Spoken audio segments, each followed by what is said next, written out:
Happy Janmashtami guys. And మా ఇంట్లో నేను ఎప్పుడూ ఫ్రేమ్లో పెడతానమాట ఫోటో. సో అలా ఇప్పుడు క్యాన్వాస్కి అయితే స్టిక్ చేశాను. అండ్ ఈ కృష్ణుడి అయితే విగ్రహం చాలా రోజుల నుంచి తీసుకోవాలనుకున్నా. అండ్ ఫైనలీ శ్రీ అయితే ఎస్టర్డే తీసుకొని వచ్చాడు. ఇంకైతే పూజ ప్రిపరేషన్స్కి మొత్తం స్టార్ట్ చేశాను. అండ్ మనం ప్రసాదంగా కంపల్సరీ అటుకులు అయితే పెట్టాలి. నేను ఎప్పుడు లాగానే పాదాలు ఇలానే పెడతాను, మైదాతో పెడతాను అనమాట. సో అది ఇంకా గోల్డ్ అయితే పర్చేస్ చేశాను, అది కూడా పెట్టాను పూజలో. యాజ్ యూజువల్ నేను ఒక్కదాన్నే గైస్ పూజకి ఈసారి కూడా. ఇంకా శ్రీ చాలా బిజీగా ఉండి తనైతే రాలేదు. సో ఇంకా నేనైతే పూజ కంప్లీట్ చేసేసాను.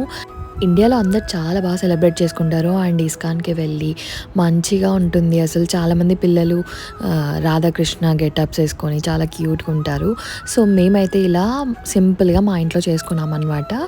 This is our puja guys. Happy Janmashtami once again to all of you.